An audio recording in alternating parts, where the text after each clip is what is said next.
vamos a darle entonces ahora la palabra a Alejandro Villar, rector de la Universidad Nacional de Quilmes, quien es el anfitrión aquí. Por favor, Alejandro, adelante. Bueno, gracias Emanuel, buenas tardes para todas y para todos. Primero decirles que estamos muy contentos en la universidad de poder albergar a este conversatorio, aunque sea en este formato virtual al cual la pandemia ya nos ha acostumbrado. También plantearles que este esfuerzo colectivo alrededor de la problemática de la casa común que integra a distintas universidades es realmente una experiencia muy rica para todo el sistema universitario argentino y para todos los que estamos preocupados por la casa común y por el medio ambiente. Y este diploma que se está llevando adelante también es parte y muestra cómo alrededor de un problema las universidades podemos ponernos a trabajar articuladamente y lograr la sinergia que se está obteniendo con este diploma y en este caso con este conversatorio que va a ser seguramente muy, muy interesante. También en relación al tema particular de este conversatorio es central comprender que la problemática del medio ambiente, la problemática de conservar las condiciones de nuestro planeta para las generaciones futuras es una responsabilidad, es una tarea que involucra a todas las instituciones y a todas las organizaciones del planeta y en nuestro caso de la Argentina. Por eso el rol de las organizaciones de la sociedad civil es central en esta tarea y nosotros nos sumamos entonces como universidad a trabajar articuladamente con muchas organizaciones en el territorio, pero en este caso pensando, discutiendo cuál es el rol de estas organizaciones en un tema tan central como es el cuidado de la casa común. Así que no voy a quitar más tiempo, dejo doy la bienvenida entonces a nuestra casa virtual en este caso, y agradezco también a todo el equipo técnico que está detrás de este trabajo que nos permite estar hoy reunidos a través de esta tecnología digital. Muchísimas gracias, Alejandro.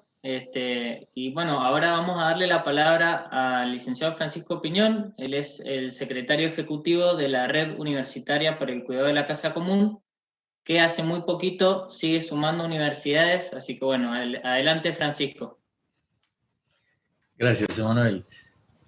Bueno, yo en primer lugar quiero agradecer muy especialmente al rector de la Universidad Nacional de Quilmes, Alejandro, por haber aceptado ser anfitrión de este encuentro, que creo que al encuentro mismo enriquece mucho, que sea la Universidad Nacional de Quilmes quien en este caso acoja esta iniciativa. Brevemente, por un lado, siempre digo en estos conversatorios 4 palabras sobre la historia de esta red, pero lo que quisiera afirmar es si hace 5, casi 6 años, en mayo de 2015, el Papa Francisco presenta la encíclica Laudato Si, y como él algún día lo escuché decir, poco después se realiza la cumbre de la Tierra en París, y luego la Asamblea General de Naciones Unidas, que concluye con los ODS, y hay toda una ligazón entre un documento y el otro, hay una coherencia, incluso, bueno, al Papa le pedían que apurara la encíclica para poder que en París no fuera contradictorio, sino que se sumara en ese camino. Pero yo digo, si en aquel 2015 leíamos esta encíclica y nos movía a empezar a reunir universidades y a ver cuál era nuestra posibilidad de participar, de dar respuesta a esa invitación a un diálogo entre todos, como dice el Papa, para atender el problema del cuidado de la casa común, el problema de la vida en la tierra, y especialmente tener en cuenta la dimensión humana en el problema del cambio climático. Yo creo que si lo viéramos hoy, casi 6 años después, la situación es mucho más aguda. Creo que la pandemia y las limitaciones que tiene la humanidad para enfrentarla nos pone de manifiesto con mucha más fuerza que hay que tomar decisiones rápidas y profundas para poder sobrevivir en la Tierra, para legar a hijos y nietos y un futuro, y no una Tierra con graves dificultades para la supervivencia. Y lo que está muy claro también es que el tema que van a encarar hoy es un tema también particularmente importante, insisto, por lo que dice el Papa por ahí, que la dimensión humana tiene que ver, la dimensión social, la vida en la sociedad, tiene mucho que ver con el buen o mal vivir acorde con el planeta, ¿no? Digo, si lo que él propone es la ecología integral, como dice nuestra diplomatura, pero esa ecología integral requiere que la dimensión humana sea muy tenida en cuenta. Y creo que eso es no para que sea dirigida desde un lugar, sino para que las organizaciones de la sociedad civil, etcétera, puedan manifestarse en forma respetuosa, en forma fraternal, como creo que estamos planteando.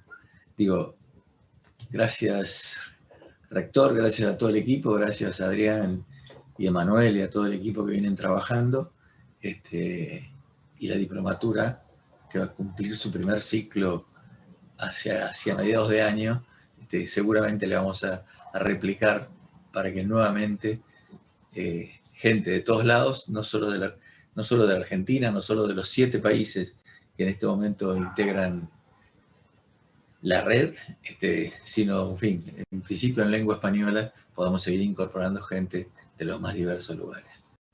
Gracias, cedo la palabra.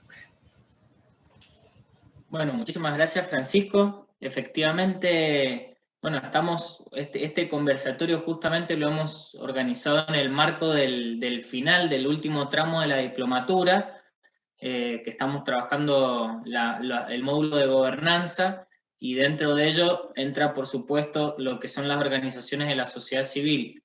Entonces, bueno, queríamos abrir el debate público, no dejarlo encerrado en el aula, sino poder salir y también discutirlo de manera abierta hacia la sociedad. Entonces, bueno, un poco por esto surgió la iniciativa de hacer el conversatorio, y que sea una forma también de ir avisando que estamos en proceso para una segunda edición. Así que cuando ya tengamos más información, por supuesto, la vamos a difundir a todos los seguidores, a quienes de alguna manera se han venido vinculando con nosotros desde hace un año, y en el marco de la red universitaria también, para que podamos comenzar nuevamente con ese proceso que creemos ha sido y seguirá siendo muy fecundo. Bueno, vamos a pasar ahora al momento de los paneles. Les agradecemos la paciencia. Este es el momento más lindo, más rico, en que vamos a poder escuchar a nuestros panelistas destacados del día de hoy. Vamos a darle la moderación a Adrián Belling, director académico de la Diplomatura Superior en Ecología Integral, para que pueda coordinar este momento del diálogo. Así que adelante, Adrián. Muchas gracias, Emanuel, y muchas gracias, Francisco y Alejandro, por sus palabras introductorias. Para nosotros es un placer, y no quiero ser reiterativo con agradecimientos, pero realmente creo que este tipo de construcción de espacios que estamos ensayando de una forma experimental desde la diplomatura y desde la RUC, son espacios extremadamente valiosos, porque combinan, ¿no?, la educación y la formación intensiva en una temática, como en este caso es la ecología integral, con la relevancia que eso tiene para el presente y el futuro de nuestro planeta, como recién decía Francisco, con instancias de apertura pública de esta discusión, de este debate, que para las personas que están haciendo la diplomatura en este momento sirve como una especie de contrapunto con lo que pasa fuera del aula, ¿no? Pero para las personas fuera del aula sirve también como una especie de mirada, una posibilidad de mirar a través de la rendija qué es lo que está pasando dentro del aula, ¿no? Y en ese sentido creo que hay una retroalimentación muy rica a partir de esta dinámica de conversatorios periódicos que se ha establecido desde mayo del año pasado. Va a cumplir casi un año ahora esta tradición, podríamos decir casi en ciernes, de conversatorios organizados desde la diplomatura, desde la RUC. Así que agradecer nuevamente a Alejandro por hospedarnos en su casa hoy, a todo el equipo técnico que ha trabajado de manera extremadamente profesional en la difusión y la preparación de todo el material que acompaña a este conversatorio, y por supuesto también a la red y a todas las universidades integrantes y a los rectores presentes de las universidades miembros. Bueno, como recién nos anticipaba Emanuel, esta temática de hoy no es azarosa. No queremos hablar de la sociedad civil o de las organizaciones de la sociedad civil como actores de una transformación socioecológica, de una transición a la sustentabilidad, solamente porque sea una temática importante, por cierto lo es, sino porque lo entendemos desde la diplomatura como enmarcada en una dinámica de gobernanza amplia, una gobernanza multiactor, una gobernanza multinivel, donde sin ninguna duda los movimientos sociales, las ONGs, los think tanks, las universidades, las iglesias, etcétera, todos los actores que forman parte de esta sociedad civil, entendida como una fuerza de acción social entre las esferas del Estado y de la economía, tiene un papel fundamental que jugar. Entendemos que esta sociedad civil presenta diversas facetas, ¿no? Por un lado, actúa como una fuerza de resistencia, confrontando el poder, restringiendo su margen de maniobra, pero también disputando en el plano cultural sentidos comunes. Por otro lado, actúa como una colaboradora muchas veces, cuando no incluso como sustituta de funciones que de otra forma desempeñarían el Estado o el mercado, ¿no? Como prestadora de servicios. También proporcionando orientaciones políticas y económicas y por supuesto fermento para el cambio cultural. Tanto desde la praxis social, desde lo que puede observarse desde la práctica, como también lo que se observa desde la producción teórica acerca de las transiciones a la sustentabilidad, se ve que la acción de la sociedad civil es fundamental en el logro o en la viabilización de una transformación socioecológica a la sustentabilidad.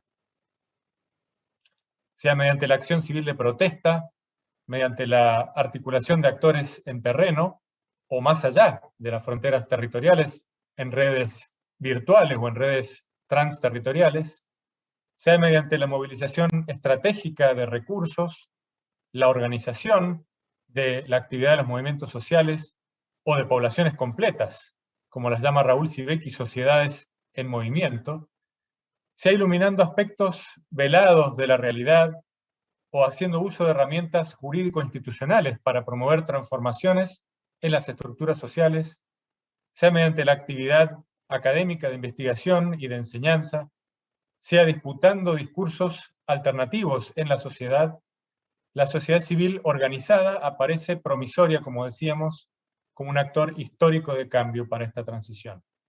Pero por supuesto también enfrenta desafíos que no son menores y que son parte de la discusión que nos gustaría tener hoy. Desafíos como la dependencia financiera y la competencia por recursos, la fragmentación práctica e ideológica, la cooptación de los actores de la sociedad civil por las esferas política y económica, que a veces generan sinergias, pero a veces obstaculizan la acción concertada.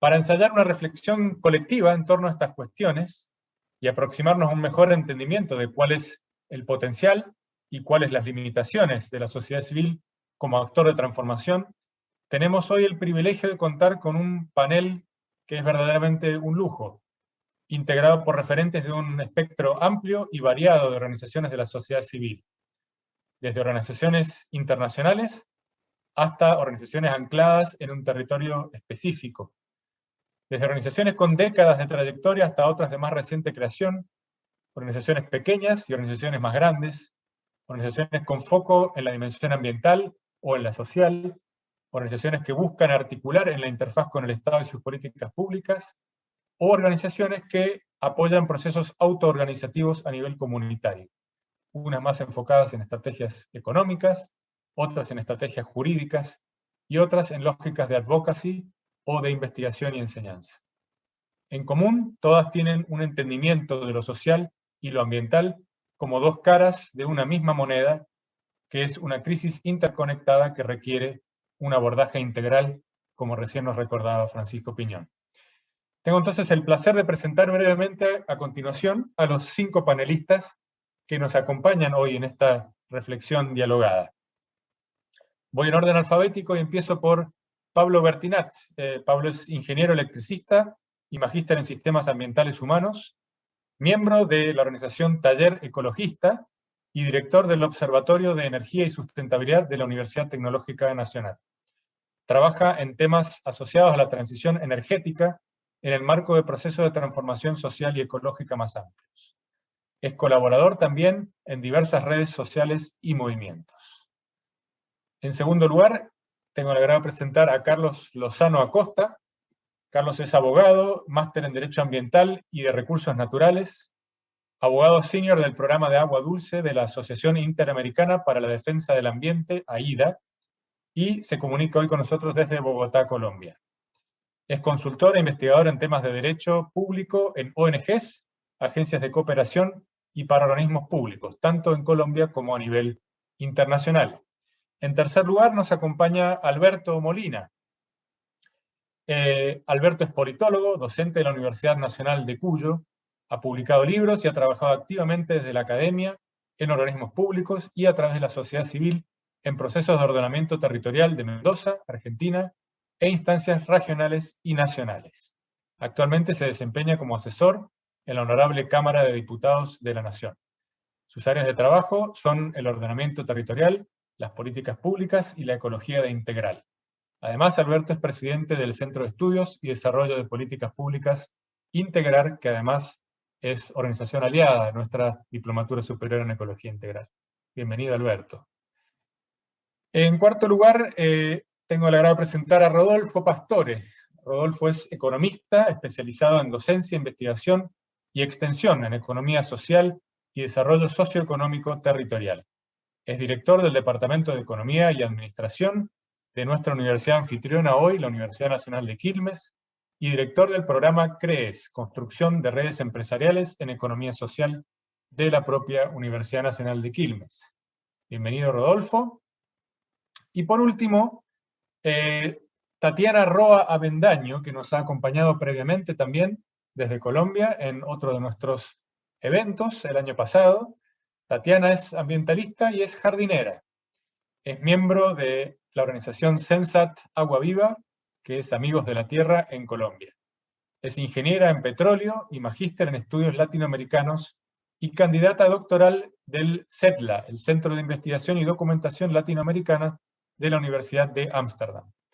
Forma parte de varias redes medioambientales como Oil Watch, la Alianza Colombia Libre de Fracking y la Alianza Latinoamericana frente al Fracking, además de la mencionada Sensat Agua Viva, también organización aliada de la diplomatura.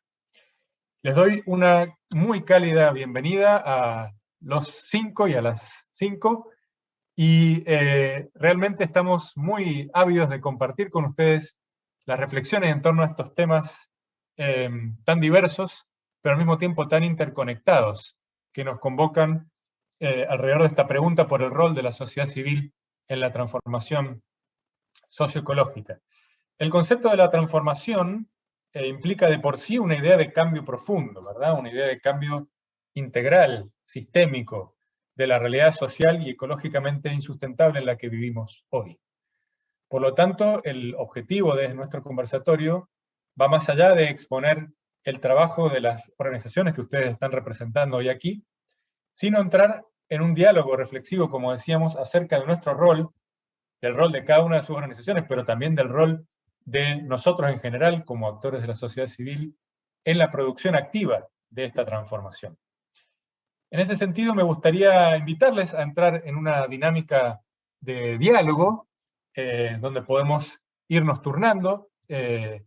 Yo voy a ir dando la palabra, pero al mismo tiempo está siempre abierta la posibilidad de que, si ustedes se sienten interpelados o provocados por alguna intervención anterior de alguno de sus colegas panelistas, puedan levantar la mano y intervenir libremente. Queremos que esto sea tan espontáneo y tan que desarrolle su propia dinámica, digamos, como sea posible. Como decía, tengo alguna pregunta preparada como para espolear el debate, la discusión. Y quisiera empezar con una pregunta que tiene que ver con, evidentemente, no todas las organizaciones aquí representadas trabajan en la misma área, y probablemente, por lo tanto, no trabajen intentando responder a exactamente el mismo diagnóstico del problema, ¿verdad? Seguramente hay diferentes diagnósticos respecto de en qué consiste de forma esencial esta crisis socioecológica en la que nos movemos y existimos hoy.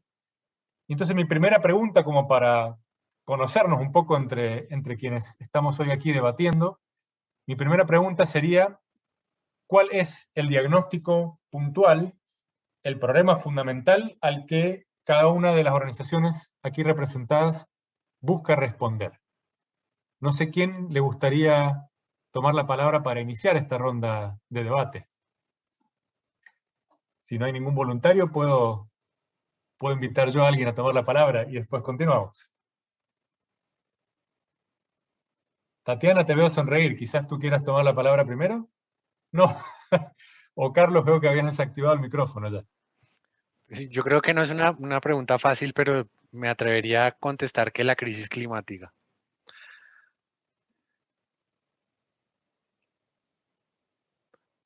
¿Quieres dejar tu comentario ahí o quieres elaborar un poco más sobre por qué AIDA entiende la crisis climática como la clave de lectura, digamos, de esta crisis socioecológica más amplia?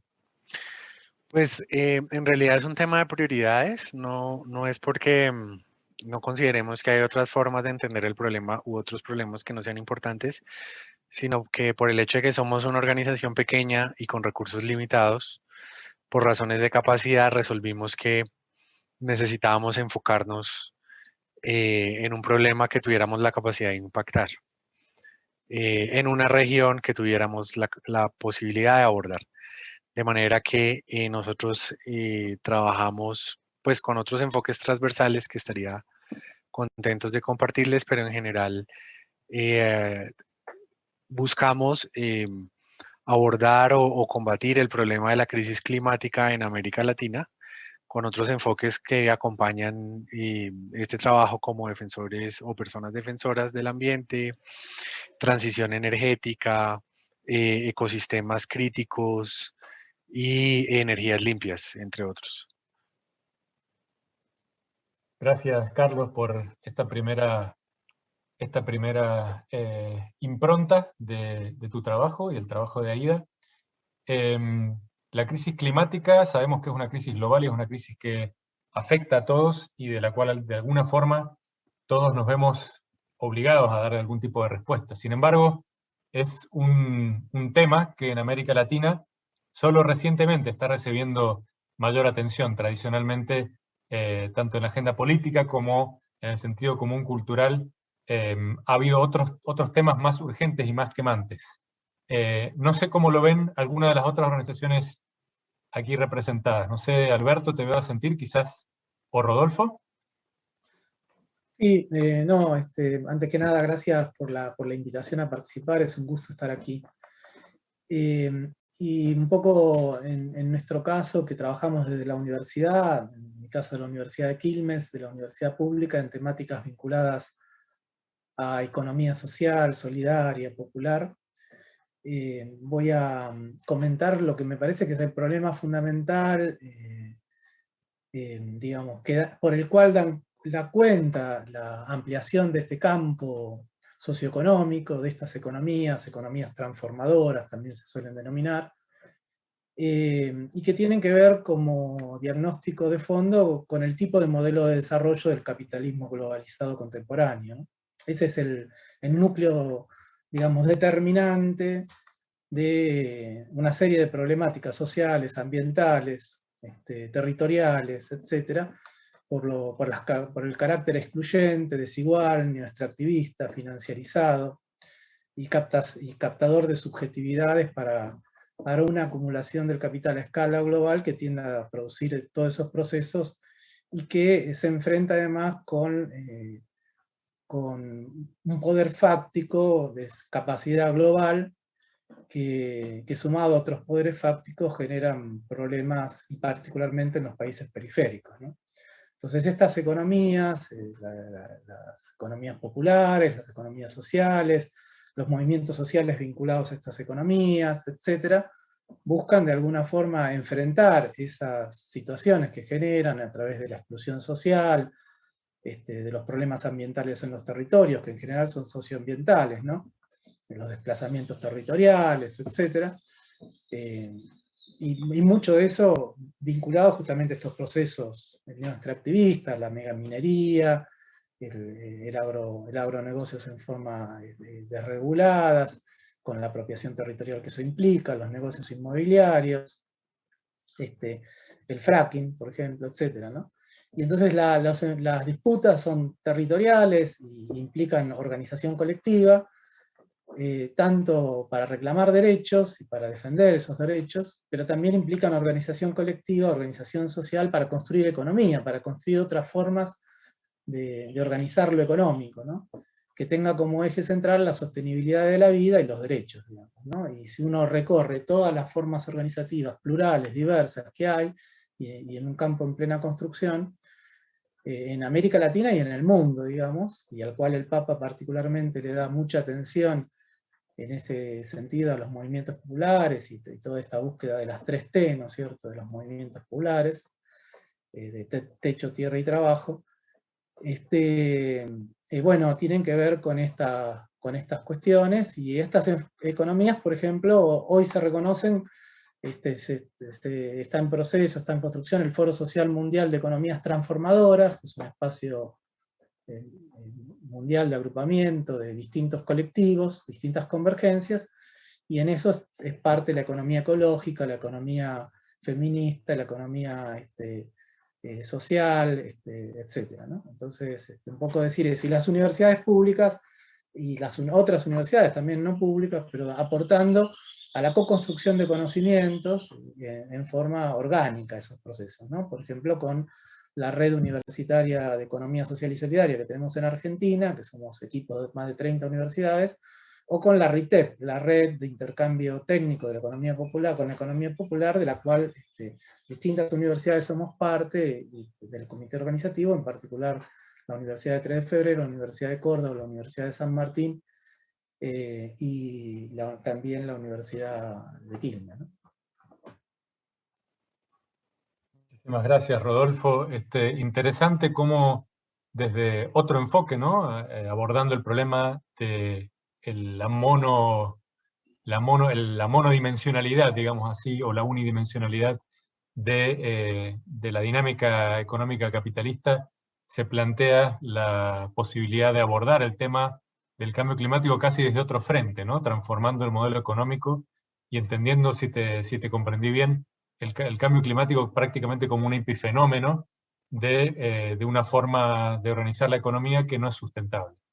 Es interesante también cómo responden a las problemáticas concretas y urgentes de las personas que necesitan encontrar una red de contención dentro del campo cada vez mayor de los excluidos de esta dinámica económica concentradora, y al mismo tiempo logran articular a nivel global, ¿no? Como por ejemplo con el Foro Mundial de Economías Transformadoras, una respuesta articulada al problema del cambio climático, o a los problemas ambientales y sociales interconectados más generalmente. Tatiana, recién te vi que tenías levantada la mano.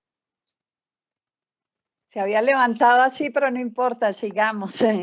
No, muchísimas gracias. Y un poco siguiendo en la vía de lo que plantea Rodolfo, sin duda, digamos, nosotros nos paramos desde una crítica al sistema capitalista, patriarcal y racista que ha determinado, digamos, unos modos de producción, consumo y distribución, y que lo voy a colocar, digamos, ligado a uno de los temas al tema que nos interesa abordar hoy, que es, digamos, esto de las transiciones. Nosotros consideramos que este modo de producción, de consumo y distribución, y este modelo de desarrollo que se ha impuesto, digamos, desde este sistema, está basado en un energético que ha sido abundante, que ha sido de fácil acceso y que ha sido bastante económico, pues, para todos los daños y los impactos que ha causado, que es el petróleo. O sea, el petróleo de alguna manera ha facilitado toda la configuración actual de esta sociedad, de esta cultura, y que de alguna manera instala o provoca una serie de crisis actuales, como la crisis climática de la que ya se ha mencionado, pero también otras crisis, la crisis de biodiversidad. O sea, el modelo alimentario, por ejemplo, es un modelo alimentario fundamentado en el uso de combustibles fósiles y que ha generado la homogeneización de la producción agrícola, pero también un consumo energético altísimo. O sea, que hoy es mucha más la energía que se requiere para producir una caloría de alimento. De eso nos puede hablar tal vez más Pablo, pero que me parece que es determinante para entender el momento que estamos viviendo y la necesidad de empezar a hablar, de empezar a hablar y de actuar y de hacer y de provocar transformaciones en diferentes ámbitos políticos, culturales, económicos, como cuando estamos planteando la necesidad de transiciones socioecológicas o transiciones energéticas. Yo dejaría por ahí por ahora, Adrián, y muchas gracias. Gracias, Tatiana. Pablo, estás levantando la mano desde antes, así que adelante, por favor. Bueno, no, muchísimas gracias. En nombre tuyo, Adrián, la invitación de participar. Un gustazo poder compartir este rato con ustedes. Bueno, nosotros también en realidad tenemos una mirada muy parecida a la que se está planteando. Adherimos a la idea de que estamos frente a una crisis civilizatoria, ¿no? que abarca no solo el modelo económico, el modelo de reproducción económico, sino todo lo que tiene que ver con el modelo de reproducción social, y que inclusive, más allá de que adherimos a la mirada, con todas las discusiones internas que tiene esto, ¿no? Respecto a antropoceno, capitaloceno, etcétera, todas estas miradas de debate respecto a estas cuestiones, pero que también hay cosas que vienen de un arrastre mucho mayor, como los aspectos patriarcales de nuestra civilización, etcétera, que vienen mucho más allá, o de una historia mucho más larga que el capitalismo en la región, en el planeta, etcétera, ¿no?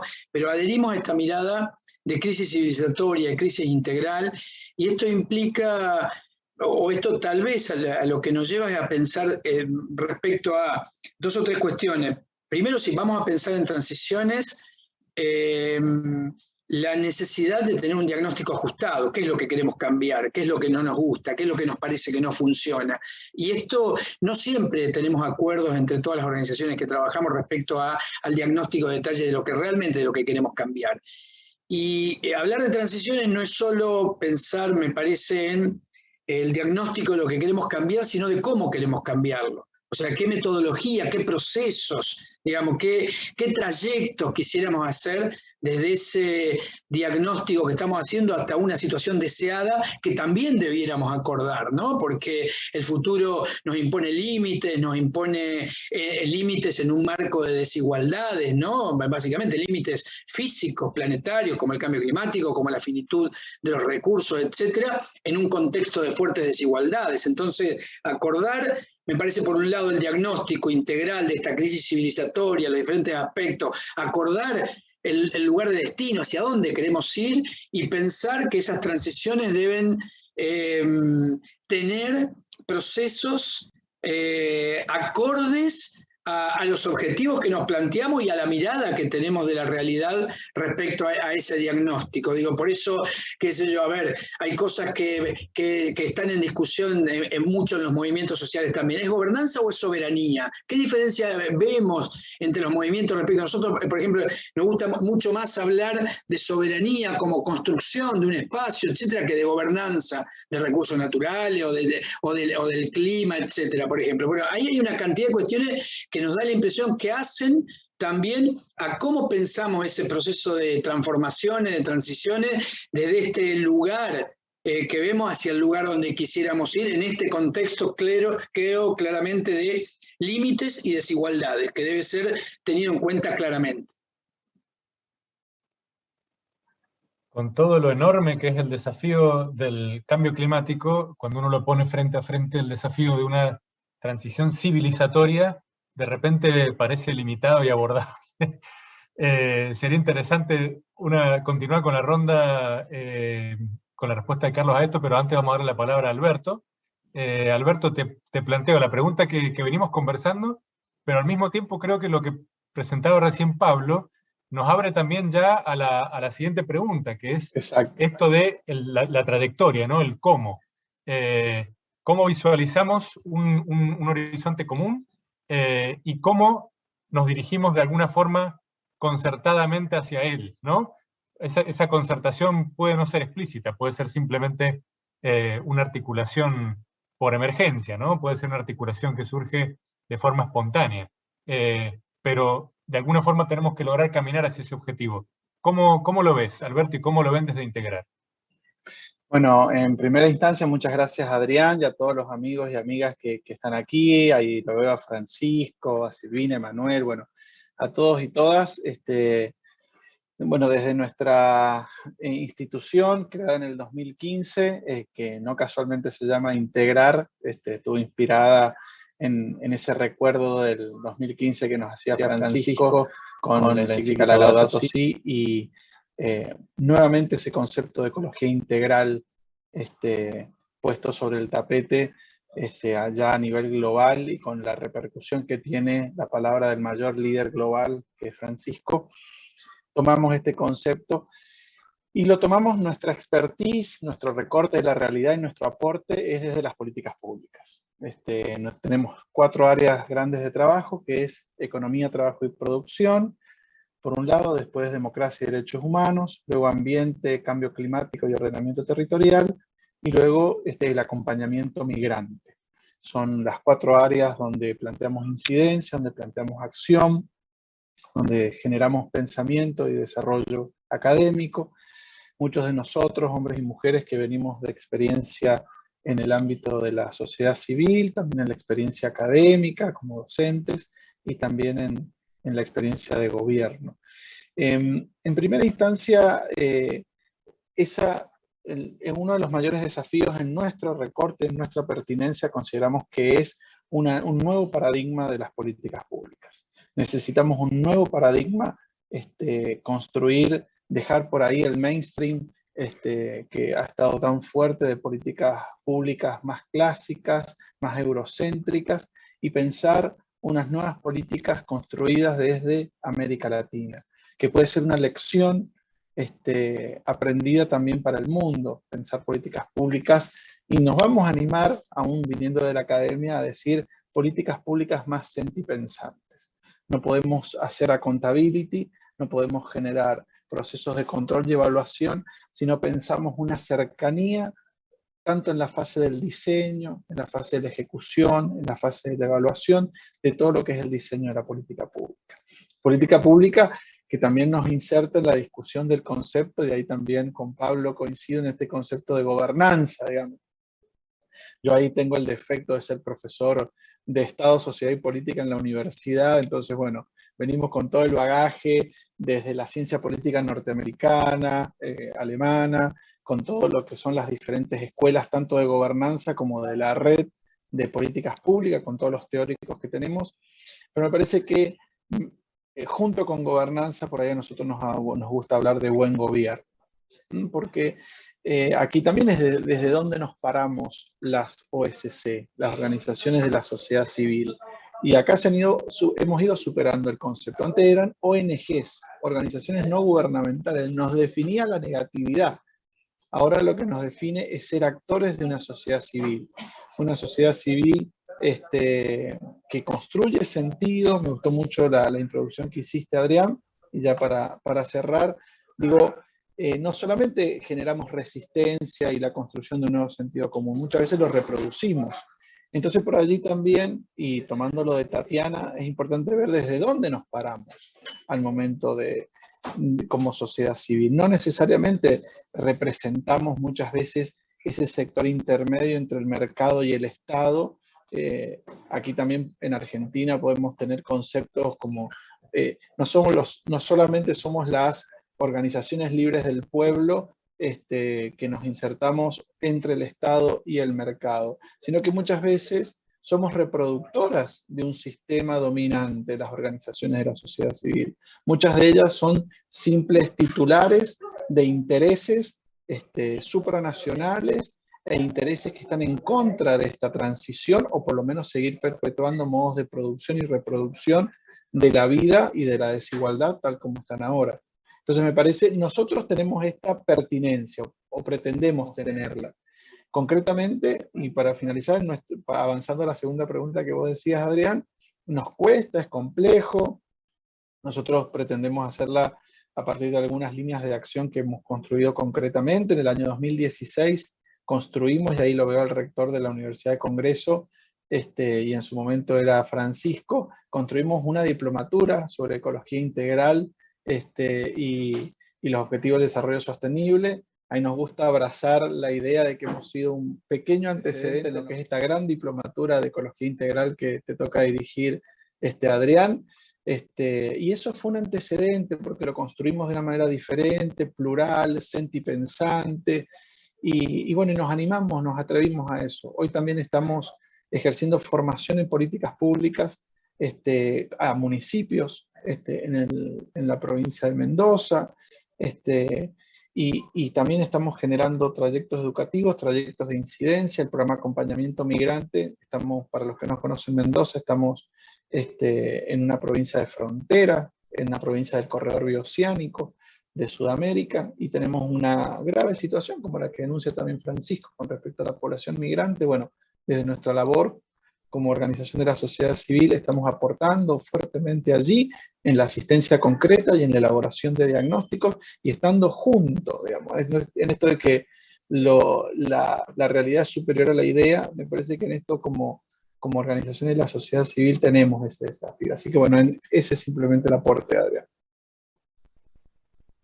Muchísimas gracias, Alberto, y fantástico ya tener una idea de parte de uno de ustedes de cómo se está buscando dar respuesta a esta problemática, ¿no? En el caso del Centro Integrar es intentando nada más ni nada menos que transformar el paradigma de la política pública desde la participación a la política pública.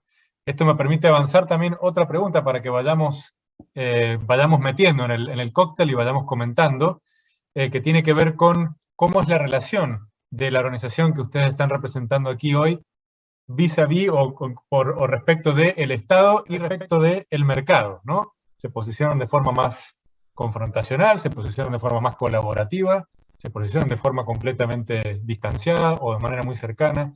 En fin, la pregunta entonces, no sé si quieren, podemos hacer la vuelta al revés o puede intervenir espontáneamente quien quiera. Alberto, si querés seguir un poco con esta pregunta. Si no, le devolvería la palabra a lo mejor a Carlos Lozano. Recién dijiste que ustedes veían un horizonte mucho más amplio de problema, pero que por razones de recursos y por razones de capacidad de ejercer una incidencia, eligen enfocarse puntualmente en el tema del cambio climático. ¿Cómo reaccionás a estas otras ponencias de tus compañeros y compañeras del panel, planteando un horizonte de crisis muy amplio en términos de cómo se conjuga la forma ideal, digamos, de dar respuesta a un problema con la posibilidad real de hacerlo, ¿no? Las capacidades que uno tiene, el tamaño de la organización, los vínculos de redes que uno tiene, y un poco esto, ¿no? Combinándolo con la idea de cómo se relacionan con mercado y con Estado. Pues nosotros nos vemos como parte de un movimiento más grande, ¿no? Nos vemos como parte del movimiento socioambiental, al menos en América Latina, y también participamos en otro tipo de redes de carácter internacional y también local. De manera que pues trabajamos de manera colaborativa y articulamos esfuerzos con otras organizaciones y redes, y es de esa manera que intentamos o tratamos de responder a otro tipo de desafíos que también consideramos importantes, aunque no recaigan en el horizonte inmediato del trabajo que hace la organización. En lo que tiene que ver con la manera como nos relacionamos con el Estado, pues al ser una organización que tiene un enfoque legal, nosotros vemos al Estado pues principalmente como responsable y garante de los derechos humanos. Nosotros tenemos un enfoque fuerte de derechos humanos en el trabajo porque consideramos, y esto es especialmente cierto en Latinoamérica, que el enfoque de derechos no es solamente importante, sino también esencial para la garantía de un ambiente sano. De manera que creemos que es una herramienta útil, efectiva en algunos casos, o al menos comparativamente más efectiva que otro tipo de herramientas, y además moralmente correcta desde el punto de vista del enfoque que se debe usar. Y esto también pues nos diferencia, creo, de otras organizaciones que trabajan temas ambientales un poco más desde enfoques de conservación o desde enfoque de, digamos, de defensa de otras especies, en la medida en que nosotros entendemos que pues la protección del ambiente debe hacerse de la mano de las comunidades y que los intereses y los derechos de las comunidades importan. Cuando se trata también de proteger a los ecosistemas, es decir, se protegen los ecosistemas porque se protegen a su vez las comunidades que dependen de ellos.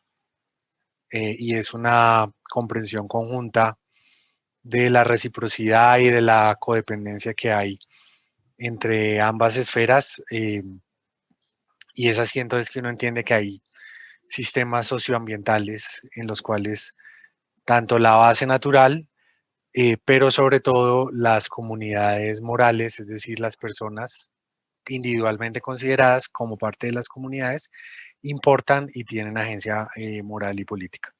Entonces, con ese enfoque vemos que deben ser los estados los que deben garantizar y hacerse responsables por la garantía de los derechos humanos, y esto es fundamental pues en relación con las empresas, porque si bien las empresas pues son las que normalmente promueven y son dueñas de los proyectos de desarrollo y por supuesto deben rendir cuentas, pues los principales llamados por dogmática, digamos, por teoría de los derechos humanos a garantizar esos derechos son los estados. Por tanto, los estados son los que deben poner en cintura a las empresas, sin exonerar, por supuesto, la responsabilidad que pueda atribuirse a las empresas por su comportamiento.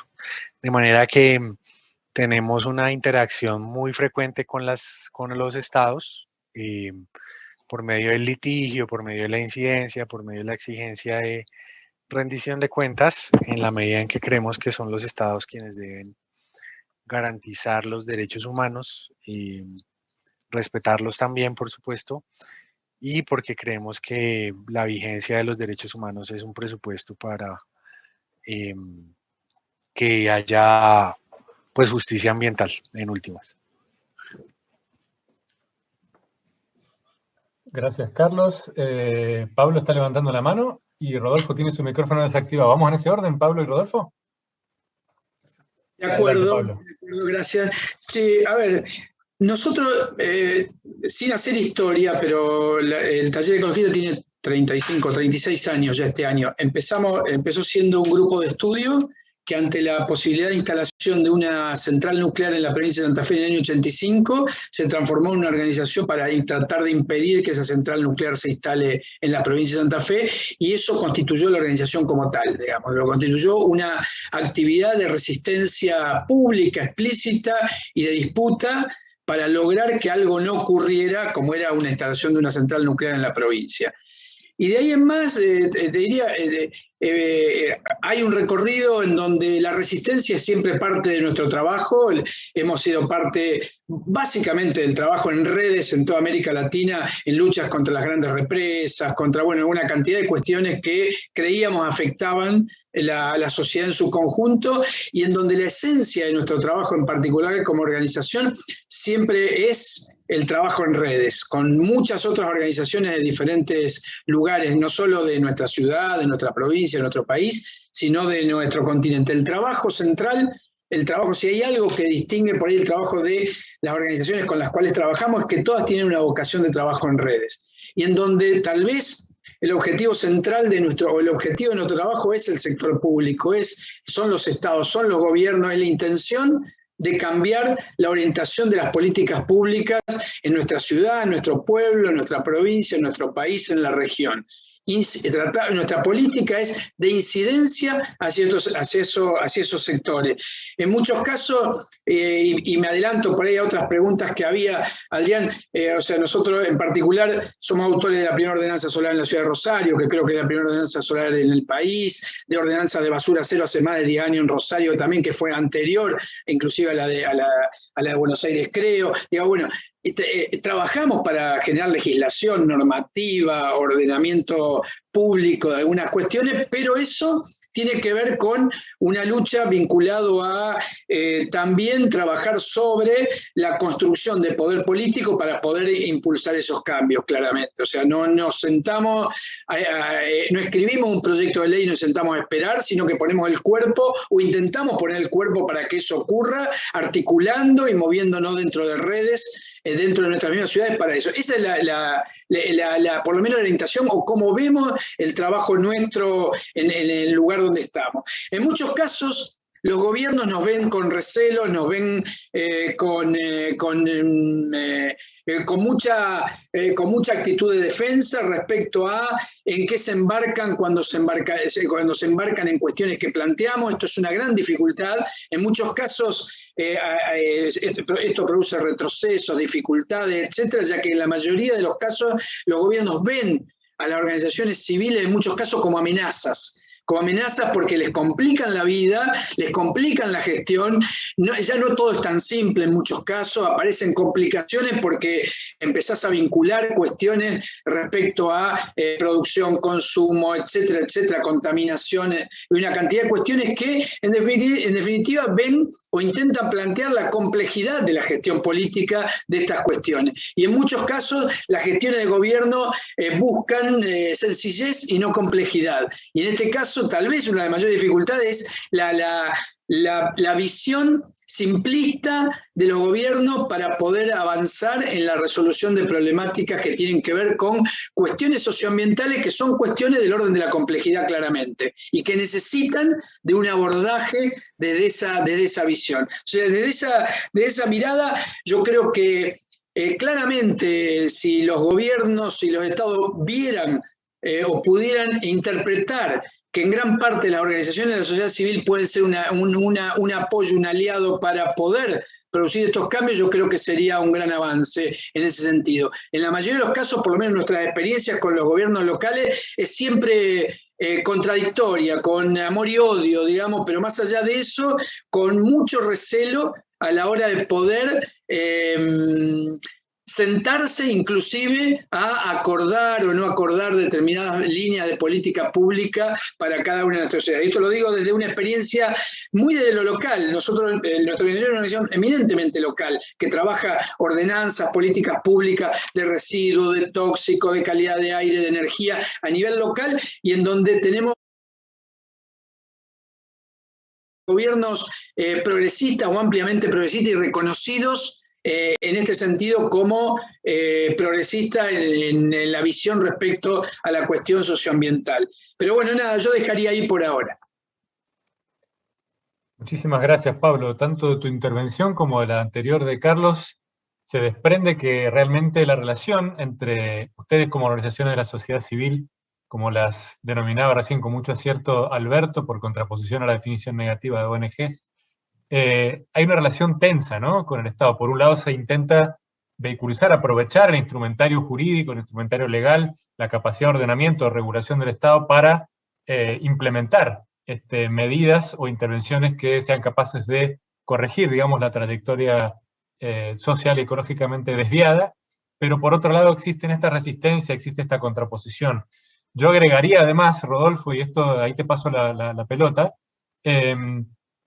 recién decía Carlos que ellos creen que la vía es forzar, digamos, al Estado a hacerse cargo de su responsabilidad y poner en vereda a las empresas.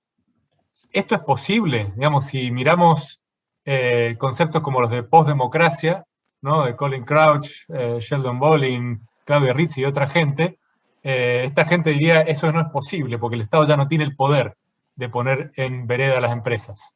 ¿Cómo lo ven, cómo lo ves vos desde tu trabajo académico y también cómo lo manejan desde las organizaciones de economía solidaria y social, economía popular con las que tenés experiencia? Bueno, creo que en la charla va saliendo, y me parece importante seguir profundizando en esa línea, de problematizar visiones que pueden ser compartimentalizadas y simplificadas en torno al Estado, el mercado y la sociedad civil, ¿no? Entonces yo iría por esa línea de problematizar, ¿no es cierto?, en búsqueda de una construcción social, de una agenda de transición socioecológica, ¿no? Y en primer lugar, voy a ir al Estado y al mercado, pero me gustaría primero problematizar la propia cuestión de la sociedad civil, las organizaciones de la sociedad civil. Ya se dijo de esto algo, y me parece que es muy pertinente, pero quiero volver a señalarlo. Tenemos organizaciones de la sociedad civil que son sin duda construcciones colectivas de los ciudadanos, de un poder civil ciudadano que reclama derechos y busca construir alternativas en torno a esa direccionalidad de transición, y tenemos otros casos que son organizaciones y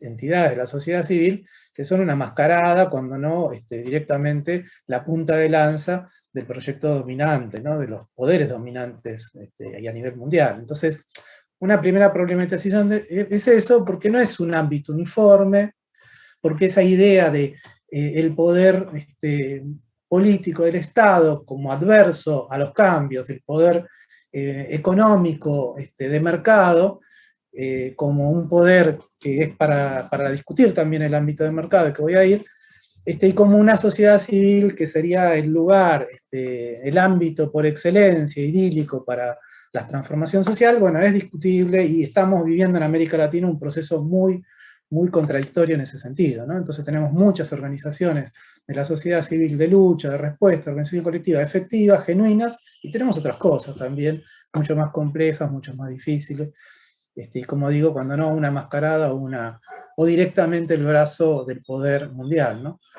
Y en ese sentido, es un territorio de lucha, es un territorio surcado, es un territorio social, ¿no? El espacio de la sociedad civil, llamémosle, surcado por intereses, también por relaciones de poder, por visiones encontradas, en disputas hegemónicas, y en disputas hegemónicas sobre modelos de desarrollo, modelos de sociedad, etc., ¿no? Y lo mismo pasa con el Estado. El Estado, nosotros defendemos el Estado y en América Latina en particular, el Estado democrático como el poder político legitimado para garantizar derechos y para construir transformaciones sociales. En América Latina los grandes avances que tuvimos como sociedades tuvieron mucho que ver con la participación en proyectos políticos, democráticos, populares, en acción estatal en esos proyectos políticos, dando la disputa, porque el Estado es una arena de disputa, como todos sabemos, de disputas en torno a proyectos, a intereses, a poderes y también a instancias burocráticas, ¿no? Es muy común que es esta cuestión de que el Estado burocrático autoritario que heredamos de las dictaduras, como se dice en la literatura, sigue presente de otra forma, ¿no es cierto?, en una cantidad de normativas, de institucionalidades que son inapropiadas, digamos, ¿no? Y eso en la economía popular, social y solidaria es patente.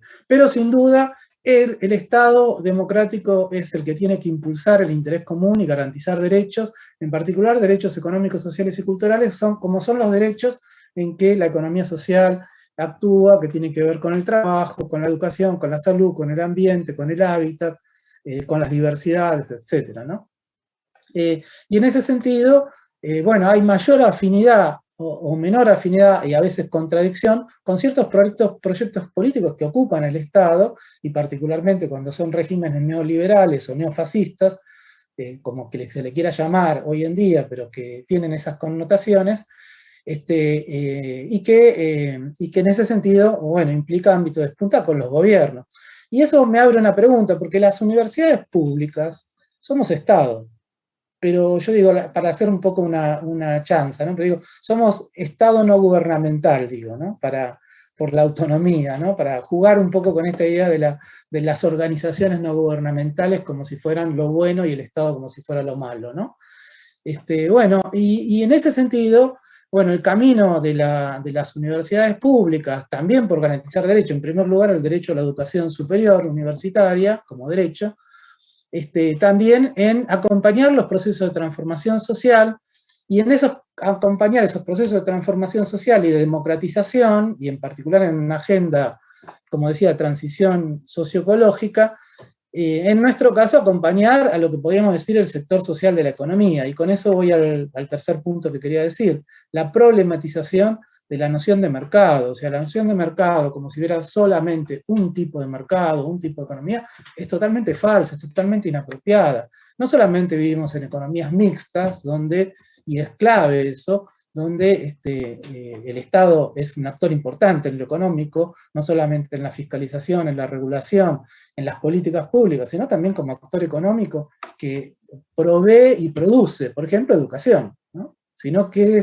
somos las universidades públicas nuevamente? Sino, y es economía eso también, porque es un sector importante de la economía, tiene gastos, tiene ingresos, etc. Como cualquier punto que se defina es economía. Entonces, primero problematizar también la noción de economía, y la economía es plural, y es plural en ese sentido, en sus constituciones organizativas y en sus objetivos. No toda la economía persigue la maximización de los beneficios, y no toda la economía que persigue ganancias es necesariamente concentradora, oligopolizadora y demás.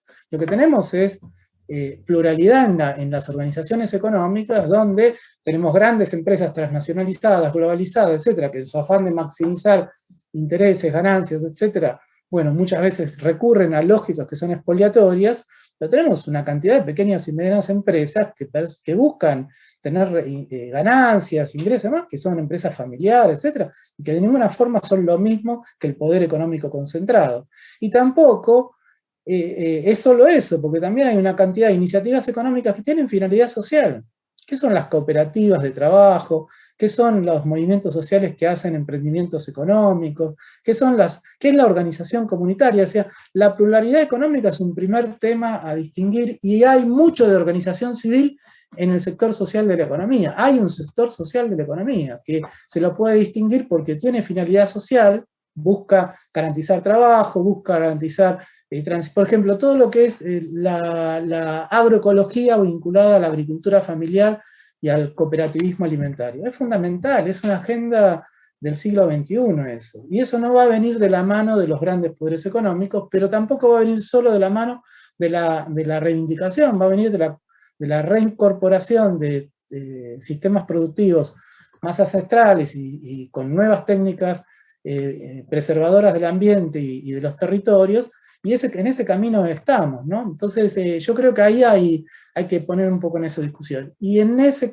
camino y en el cómo, diría que hay tres grandes dimensiones de mi punto de vista. Por un lado, una dimensión simbólica, que implica revalorizar el debate crítico y las posturas críticas, pero en proceso de construcción de convergencias contrahegemónicas compartidas, porque si no, muchas veces nos quedamos que es todo lo mismo el debate. Y para mí hay poderes económicos, políticos, etcétera, que están en contra de estos procesos, y un conjunto heterogéneo y diverso de organizaciones, personas que estamos a favor de estos procesos, pero que tenemos nuestras diferencias. Pero hay que construir convergencias, hay que construir mayorías en ese sentido, ¿no? Y en eso las universidades tenemos mucho que aportar. Pero también hay una dimensión empírica organizativa, y eso tiene que ver con la pluralidad de organizaciones sociales, económicas existentes, y con la necesidad de darle visibilidad y legitimidad. Por ejemplo, a la economía comunitaria, a la economía que no es de mercado, etc. Y también una dimensión política, de proyectos políticos en disputa. O sea, en el cómo me parece que en esas tres dimensiones actuamos. En este caso, las universidades trabajamos en economía popular, social y solidaria, trabajamos con perspectiva sentipensante, con ecología de saberes, con educación popular, con investigación, acción participativa, con desarrollo y participación comunitaria, porque es coherente con lo que nos proponemos. Rodolfo, muchísimas gracias por este trabajo de abrir la caja negra conceptual un poco de estas categorías, ¿no? De sociedad civil, de mercado, de Estado, y ejemplificar, creo, de manera fantástica un poco también el rol o la función de la academia en esto, ¿no? No solamente abriendo estas cajas negras conceptuales, sino también lo que decías recién, ¿no? Esto de contribuir a visibilizar aquello que está invisibilizado, contribuir a construcción de redes y a construcción de poder en el sentido sociopolítico del término. Tatiana, vos recién estabas levantando la mano. No sé si querés reaccionar frente a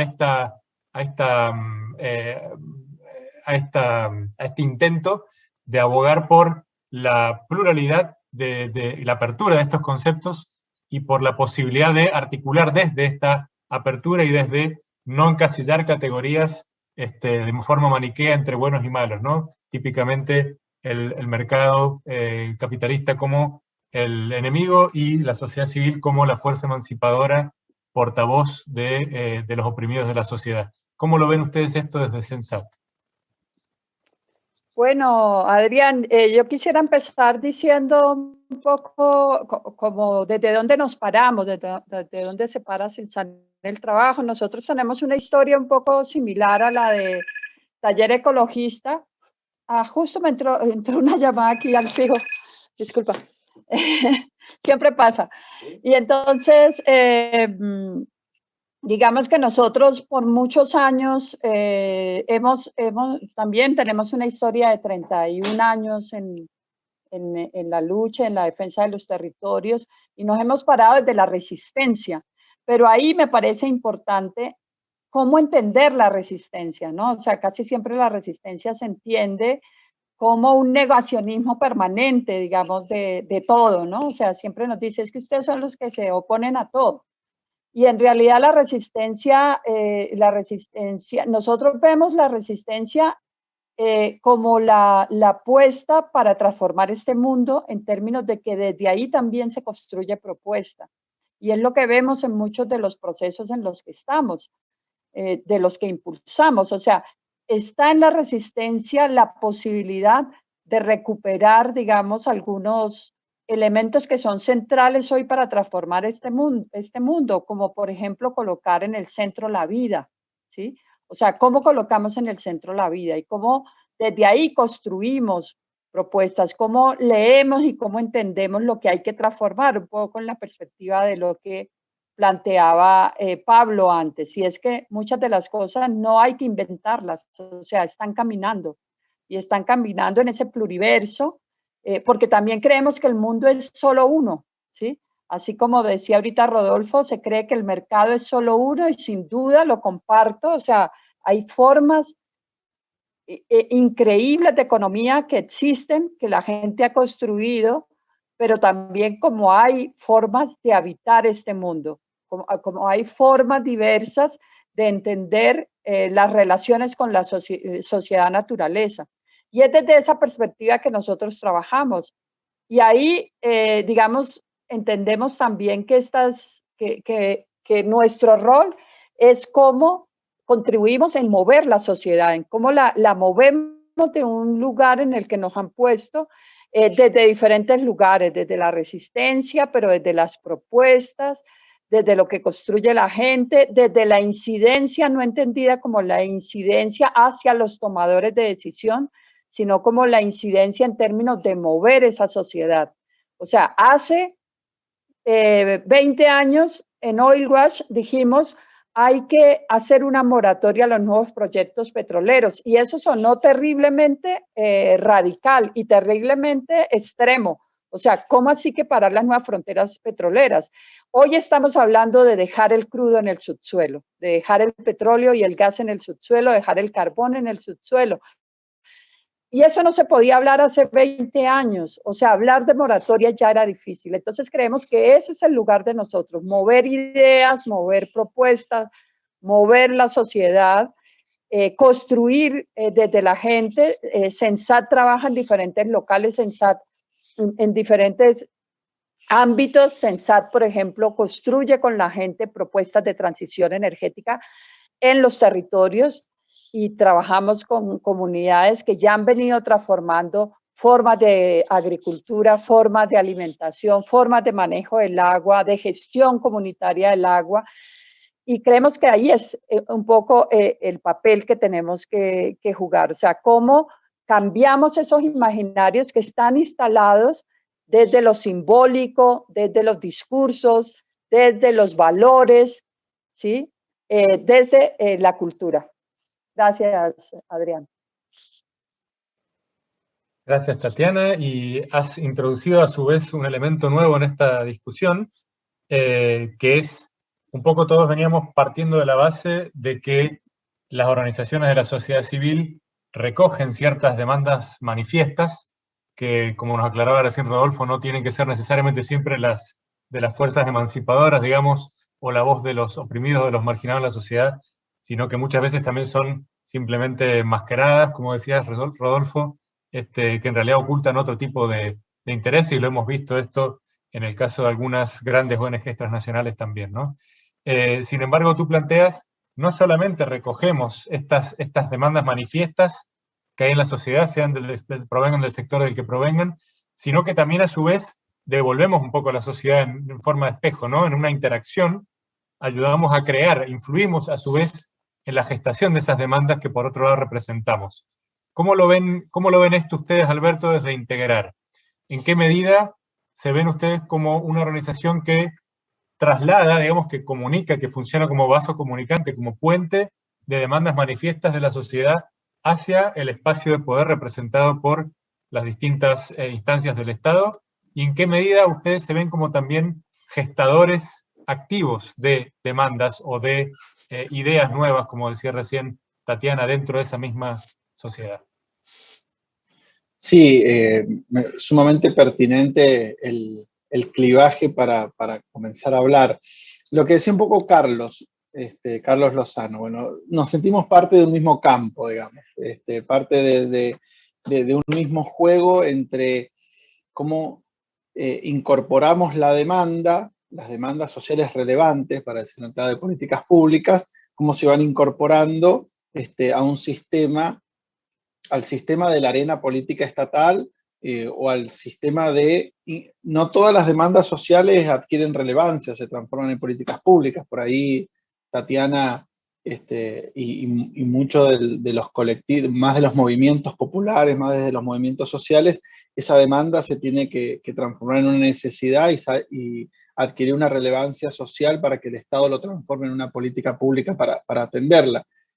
Y bueno, y por ahí, más desde el pensamiento situado, desde una Mendoza, desde la provincia donde estamos hablando, si bien Integrar tiene una vocación regional de trabajo, nacional, somos mendocinos, mendocinas, y en esto somos una provincia donde la transición ecológica se vive y se padece cotidianamente, una provincia que cada día se empobrece más, que cada día hay mayor desigualdad, donde estamos recostados sobre la cordillera de los Andes. En nuestro territorio está el Aconcagua, la montaña más alta de América, pero a su vez una provincia donde el desempleo está creciendo, donde hay una fragilidad ambiental en la metrópolis, la quinta metrópolis más importante del país, donde se concentra más del 50% de la población de la provincia y que contiene una fragilidad ambiental altísima, donde está en crisis en la matriz productiva,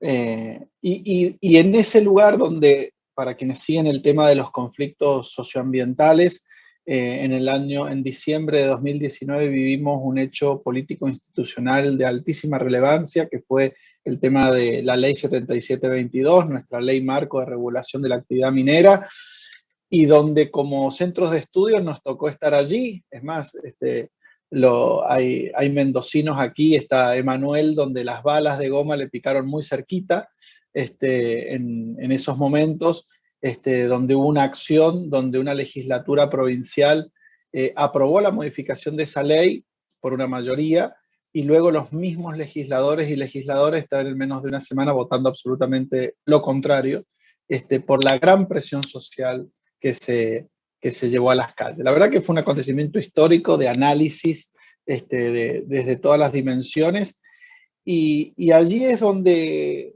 parte de lo que se decía, digo, desde la construcción del poder, digamos, y esto me parece interesante, así como hemos ido haciendo transiciones lingüísticas y de sentido, algo que también por ahí decía Rodolfo, en esto de ser ONG, pasar a OSC.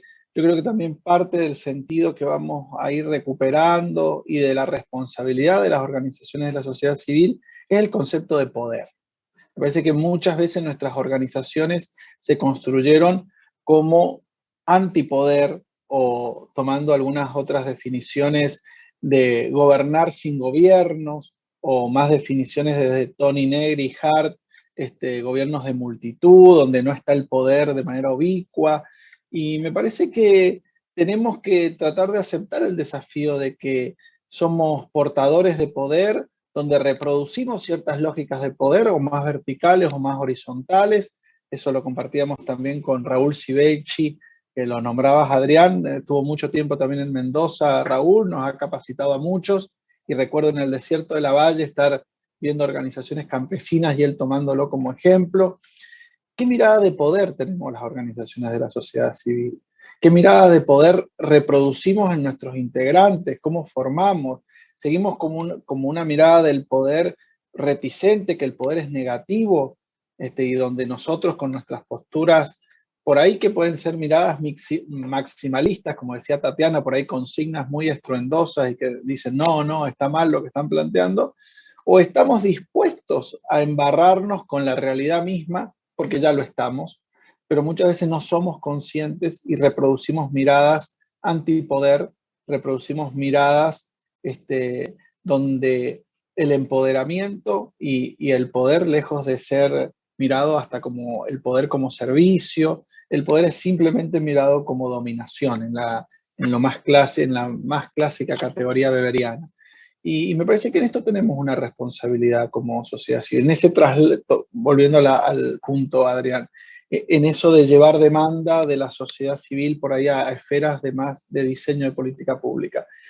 Tenemos que hacerlo de una manera participativa, porque creemos en eso, porque creemos en la democracia. Y muchas veces exigimos democracia a los poderes del Estado cuando no se dan ni siquiera esos procesos democráticos hacia el interior de nuestras organizaciones sociales, de nuestros movimientos populares, de las acciones sindicales, digamos.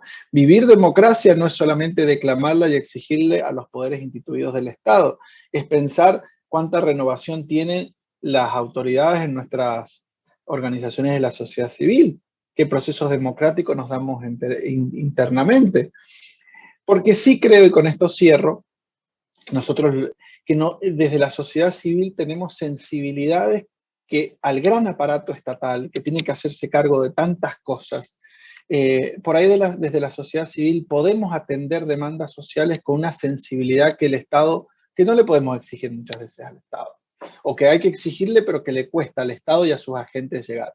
Pongo concretamente un programa que nosotros pudimos construir, que fue el trayecto Jóvenes por una Cultura del Encuentro, donde 50 jóvenes, 25 de escuelas urbano marginales y 25 jóvenes de escuelas de élite de la provincia, pudieron encontrarse todos los sábados durante un año para formarse en políticas públicas.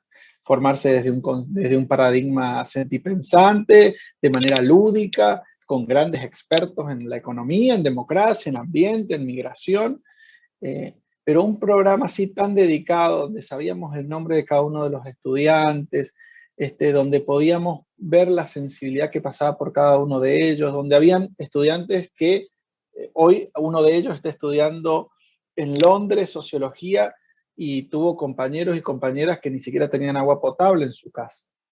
Y ellos se encontraron y allí fueron construyendo una cotidianidad, se fueron empoderando juntos. Es muy difícil pedirle este tipo de acciones al Estado. Ahí sí creo que nosotros tenemos muchas veces en el desarrollo de políticas públicas una sensibilidad, una llegada, un tiempo diferente que el Estado. Esto no implica que el Estado se tenga que desentender de la responsabilidad, pero que sí, en clave de subsidiariedad, puede darnos a las organizaciones de la sociedad civil ciertas responsabilidades y ejecución de programas que podemos hacer mucho más eficiente y eficaz que la propia acción del Estado. Muchas gracias, Alberto. Muy pertinente también, creo, el caso que mencionaste de la Ley 7722 para ilustrar esta idea del traslado de demandas y también al mismo tiempo de la gestación, ¿no? Un poco cómo se contribuye a organizar, a difundir una idea, a hacer notar la importancia de una idea para la vida social, para la vida del conjunto de la población y a través de eso movilizar, ¿no? Me gustaría volver un momento a Carlos Lozano, que hace un rato que no le escuchamos la voz, y preguntarte, ustedes en AIDA trabajan, según tengo entendido, con el concepto de litigio estratégico, litigio de interés público. ¿Cómo ven desde este concepto esta articulación que recién nos proponía Alberto, ¿no? Entre el rol de la sociedad civil como un difusor y un caldo de fomento de nuevas ideas, pero al mismo tiempo de construcción de poder, a través quizá del mecanismo articulador de la facilitación de nuevas instancias de práctica social, de nuevas instancias de relacionamiento social, etcétera, etcétera. Desde la perspectiva macro con la que ustedes trabajan, que es esta de litigio estratégico, ¿ustedes contemplan estas dimensiones también? Pues nosotros creemos que el litigio estratégico funciona cuando es parte de estrategias más amplias.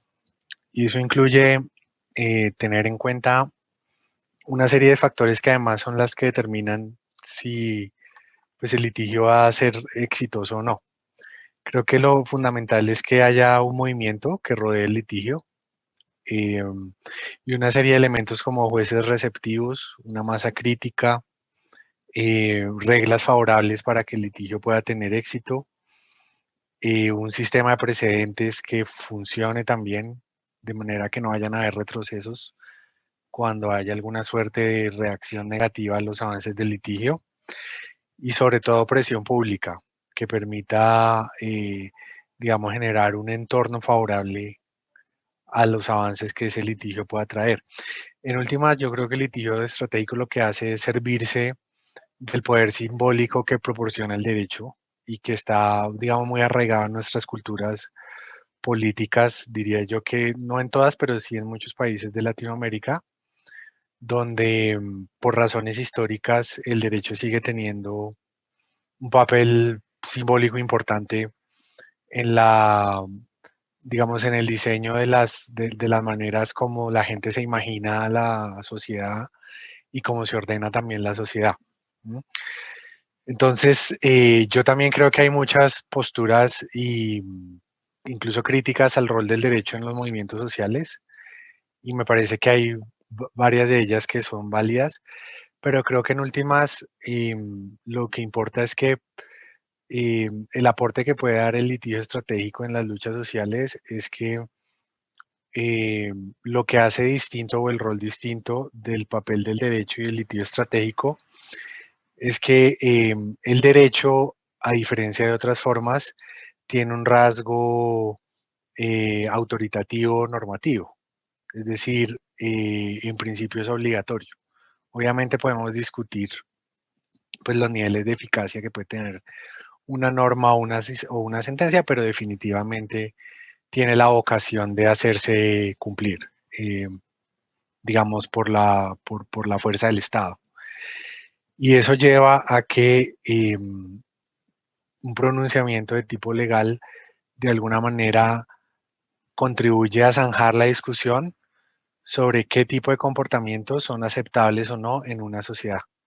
Y ese es como lo que puede aportar bien llevado un litigio de interés público en el marco de una estrategia de un movimiento social, porque dice, o sea, le está diciendo a una empresa o a un individuo, y más aún en materia penal, usted no puede hacer eso, usted no puede matar a un líder social, usted no puede contaminar una cuenca, usted no puede saltarse una ley ambiental, o usted no puede extinguir una especie.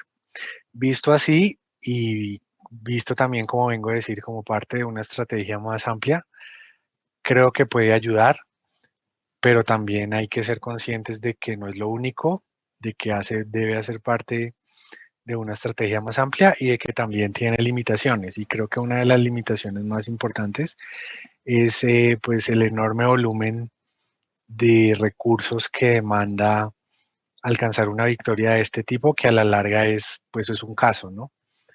Y pues, digamos, estoy hablando de que puede tomar entre 5, 7, tal vez 10 años en un sistema legal de Latinoamérica, en una jurisdicción latinoamericana, lograr una victoria de un caso que tiene, por supuesto, alto impacto, pero que sin duda necesita llevarse a escalas más amplias. Y claro que por definición el litio estratégico pues tiene la vocación de tener impacto sobre otros casos similares, pero eso debe también llevar a los abogados de interés público a no perder de vista que son parte de un movimiento que probablemente, por buenas razones, está buscando tener impactos, digamos, de tipo más político y de más largo plazo. Y en eso ya, pues el derecho seguramente va a tener un rol más marginal. Y hay que ser conscientes de eso. Gracias, Carlos. Gracias por ofrecernos esta perspectiva desde el trabajo de AIDA de cómo articular, ¿no? Poder, imaginación y las capacidades de la sociedad civil y del Estado. Creo que en buena medida resume muchos de los temas que hemos estado conversando hasta ahora. Nos queda poco tiempo, estamos llegando al final del tiempo que tenemos asignado para este panel, incluso considerando que empezamos un poco más tarde. Para terminar, han llegado algunas preguntas desde las personas que están viendo esto en vivo desde YouTube, y creo que sería justo por lo menos plantearlas y recoger alguna reacción de parte de ustedes. Tengo aquí dos preguntas puntualmente que quisiera compartirles. La primera dice, ¿cuál creen que es más viable en el contexto actual? ¿Una economía de equilibrio dinámico estacionario como la que plantea Herman Daly? ¿O la visión de economía circular y qué alternativas proponen para desarrollar políticas de inclusión y desarrollo sin acrecentar el problema ecológico de un aumento del consumo? Entonces, por un lado, esta pregunta de qué perspectivas ven ustedes como favorables en términos de la orientación más general de la economía, que no fomenten, digamos, un consumo insustentable. Y la otra pregunta dice, me llama la atención que las diversas voces y experiencias expresadas hoy coinciden en una episteme de la complejidad. ¿Cómo educar a la ciudadanía en esta lógica ecológica alternativa? Pregunta Alirio Cáceres por YouTube. Abierto entonces para las reacciones de los 5 panelistas y después me gustaría dar la voz un momento a Ricardo Serra, que levantó la mano más temprano, para dar un cierre al panel. Si les parece, empiezo. Bueno, y trato de vincularlo un poco con la pregunta previa que quedó ahí, ¿no? En relación a estas dos preguntas que se hacían al panel, más que nada sobre las perspectivas económicas y sobre cómo contribuir a desarrollos que no impliquen agravar lo que ya está agravado, digamos, ¿no? Y la cuestión educativa, ¿no? Y la cuestión desde una perspectiva de la complejidad. Pero bueno, en esa dirección quisiera decir que esto nos interpela al conjunto de las organizaciones, de la sociedad civil, de la economía social, y en particular del ámbito educativo y de las universidades públicas en general. Y desde nuestro punto de vista, por ejemplo, para trabajar concretamente en relación al campo de las economías transformadoras, sociales, solidarias, feministas, etc., en primer lugar, implica una primera interpelación en torno a partir de las necesidades, las demandas, las luchas sociales de las personas y las comunidades, en sus comunidades, porque hay que partir desde esas prácticas sociales que son de lucha, pero también son de construcción de alternativas, que en este caso son comunitarias, cooperativas, y de otras formas asociativas.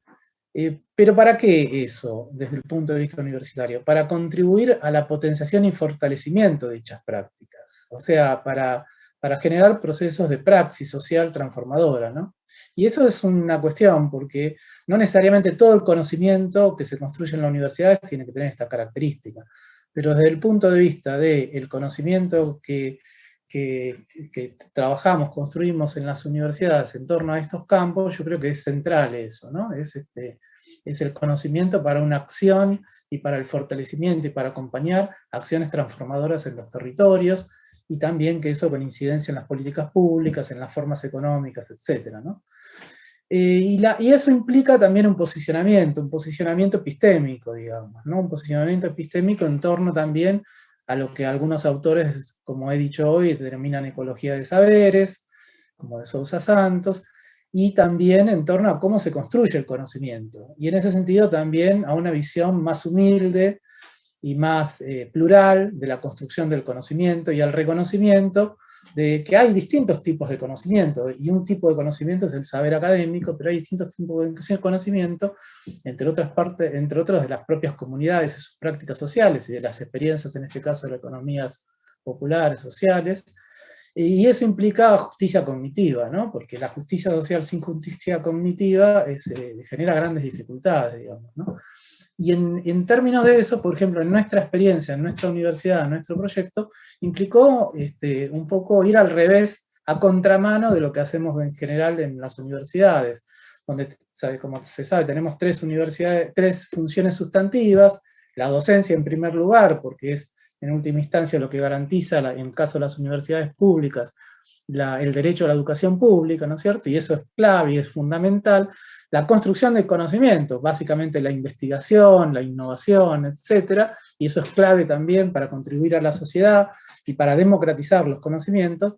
Y lo que se llama en América Latina extensión universitaria, ¿no es cierto? Y que está todo en debate, digamos, y que es en torno a la fortaleza y la necesidad de fortalecer la extensión universitaria, pero con otras perspectivas, no como las perspectivas del principio del siglo XX, como una universidad que se extienda al territorio y extiende su saber, ¿no? Y de ahí la idea de extensión, sino como una forma de diálogo e interacción con las comunidades, ¿no? Y a mí me gusta en ese sentido hablar de extensión comuniversitaria, ¿no? Poniéndole el com adelante para dar cuenta de que en todo caso es de ida y vuelta, y es también la comunidad extendiéndose a la universidad, y es generando de ahí proceso de construcción. Por ejemplo, en nuestro caso, lo primero que hicimos fuerte fue el trabajo de extensión universitaria. Nacimos a partir de políticas públicas nacionales, y particularmente de nuestra universidad en ese ámbito. Desde ahí nos fuimos extendiendo a las otras funciones, y creamos, por ejemplo, un diploma de extensión universitaria. Por lo que tengo entendido, fue el primero en el país. Hoy hay muchísimos diplomas de extensión universitaria en Argentina y en nuestra universidad, que lo que permitía era la inclusión universitaria de personas que estaban integradas a cooperativas y emprendimientos populares, de programas públicos. En esa época era de la Argentina Trabaja, el programa Argentina Trabaja y el programa Ellas Hacen, y se generó un proceso de un espacio participativo de formación de cuadros de base en estas economías, porque bueno, eran incentivadas por el Estado, pero se construían un poco de la noche a la mañana. Ahí fue una red universitaria, entre otros participó también la Universidad de San Martín, etcétera, y nosotros fuimos coordinadores en ese proceso, y más de 2.000 integrantes de estos programas públicos en todo el Gran Buenos Aires pudimos hacer. Y de ahí después fue una innovación curricular, porque se generaron muchísimos diplomas de extensión universitaria. No se necesita título secundario para poder tenerlo, pero hubo personas que terminaron el diploma, hicieron su secundario, terminaron su secundario después a través de los programas de finalidad educativa con el programa FINE, y después pudieron continuar en la otra línea que abrimos, que fue la tecnicatura universitaria, que ya es una carrera universitaria reconocida, estatal y demás, los posgrados, etc. Pero también en el ámbito de la investigación, avanzando a partir de ahí, y con estas perspectivas, como dije, de investigación, acción participativa, de co-construcción de conocimientos, de trabajar mucho en tecnologías sociales, y no solamente que son las tecnologías duras, sino que son las tecnologías y las innovaciones vinculadas a lo social, y más que nada en el desarrollo de praxis, ¿no? Porque en este tipo de acciones no funciona exclusivamente el laboratorio. El laboratorio en todo caso es el propio territorio, ¿no? Y entonces en nuestro caso, trabajando con las organizaciones de la economía social, en el desarrollo de iniciativas, aprendiendo de eso, en el aprender a hacer, ¿no? Y en ese sentido desarrollando experiencias, por ejemplo, de circuitos socioeconómicos alimentarios, para ir hacia procesos de transición agroecológica y vincular en forma más directa a productores que estaban en proceso de transición agroecológica y no tenían mercados, con la construcción de mercados sociales o mercados solidarios, y así con una red de más de 2.000 puntos de venta hoy, una nave en el mercado central, etcétera, que co-construimos con las organizaciones. Porque hay que estar ahí aprendiendo, digamos, porque si no, no hay un saber que uno vaya y lo transfiera, es un saber que se construye, ¿no? Gracias, Rodolfo. Fascinante las experiencias que presentás, y muy relevante, creo, también como casi cierre, que ya le dejo la palabra a Pablo, y con eso damos el cierre al panel. el concepto de justicia cognitiva, fundamental para un poco entender también algún horizonte en el que nos podemos entender todos, ¿no? La posibilidad de que todas las voces tengan la oportunidad de hacerse oír y de tener una incidencia real en el devenir de la sociedad. Pablo, te dejo la última palabra.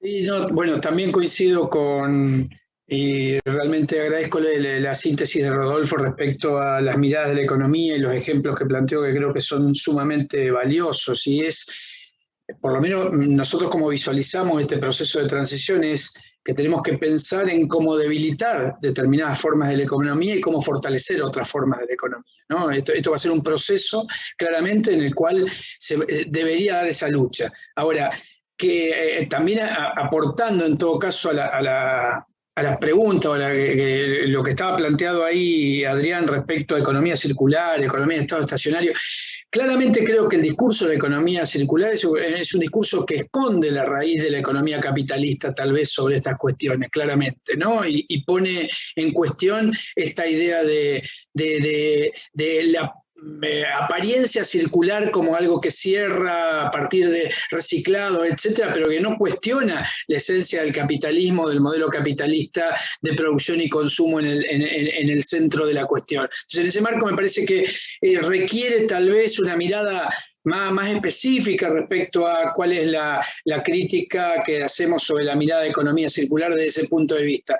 Pero vuelvo a lo anterior, y es este proceso, cómo fortalecemos un proceso de transición en el cual fortalezcamos determinada forma de la economía.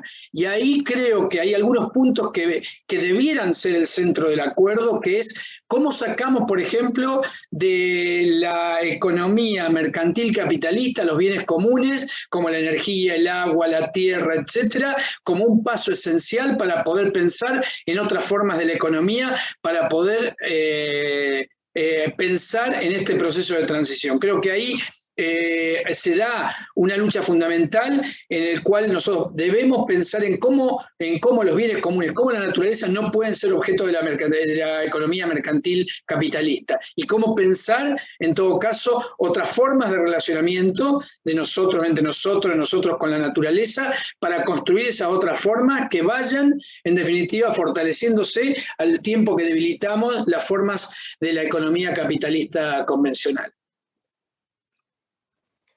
Muchísimas gracias, Pablo, y creo que esta fórmula de debatir acerca de qué es necesario debilitar y qué es necesario fortalecer recoge y sintetiza un poco lo conversado, ¿no? En este panel responde a la apertura, digamos, conceptual que nos propuso Rodolfo, de distinguir más finamente qué hay dentro del Estado, qué hay dentro del llamado mercado y qué hay dentro de las organizaciones que están entre medio, digamos, para poder reforzar los procesos que es necesario reforzar y debilitar los que es necesario debilitar. Seguramente para esto necesitamos muchos más conversatorios como este y otras instancias de diálogo que sean capaces de generar y facilitar articulaciones entre organizaciones como las que están hoy representadas aquí, que como mínimo tienen este horizonte común de intentar impulsar una transición que debilite justamente formas dominantes e insustentables y fortalezca otras. Con esto yo les agradezco a los 5 su participación, creo que ha sido fantástico. Tatiana comentó aquí todavía la transición es sobre todo cultural, creo que con eso agrega también esta idea de que finalmente la reflexión acerca de estos debilitamientos y fortalecimientos también pasa por disputar estos sentidos comunes culturales, ¿no? Como decíamos al inicio. Y bueno, agradeciéndoles, realmente ha sido una conversación muy rica que nos gustaría seguir seguramente por bastante más tiempo, pero respetando lo pactado tácitamente y explícitamente también con las personas que nos están siguiendo. Vamos a darle un cierre y creo que Ricardo Serra, querías comentar algo antes, así que te paso la palabra antes de dársela para hacer algunos avisos más a Emanuel y para el cierre a nuestro rector anfitrión Alejandro Villar. Ricardo. Bueno, buenas tardes. Felicitaciones, muy interesante el conversatorio. Lo mío baja bien a lo cotidiano. Yo soy Universidad Nacional de Avellaneda, acá en el conurbano bonaerense de la Argentina. Cualquier emprendimiento que se haga en la Argentina y en el mundo ya a esta altura tiene que presentar una serie de estudios. Se presentan, los evalúa el Estado y esto termina en una audiencia pública. Yo apunto ahí a las audiencias públicas. en general, por lo menos en la Argentina, son no vinculantes, razón por la cual no todos los proyectos que se presentan apuntan a la transición hacia un modelo de sustentable, sino que hay algunos extractivistas y de urbanísticos fundamentalmente en las grandes ciudades que apuntan y la sociedad reacciona. El problema es que la audiencia pública resulta no vinculante. Entonces, o la sociedad acata esa ley y retrocede varios casilleros en la sustentabilidad, o es lo que comentó el muchacho de Mendoza o Pablo de Santa Fe, la gente en la calle con la resistencia. Mi pregunta es si se ha encontrado algún camino que haga que la expresión de la gente en una audiencia pública sea absolutamente vinculante. Lo más grande, recordamos que hace muchos años en Esquel se dio con el tema de la minería respecto del oro, que se hizo un plebiscito y por lo menos hasta este momento prefirieron un sistema que otro.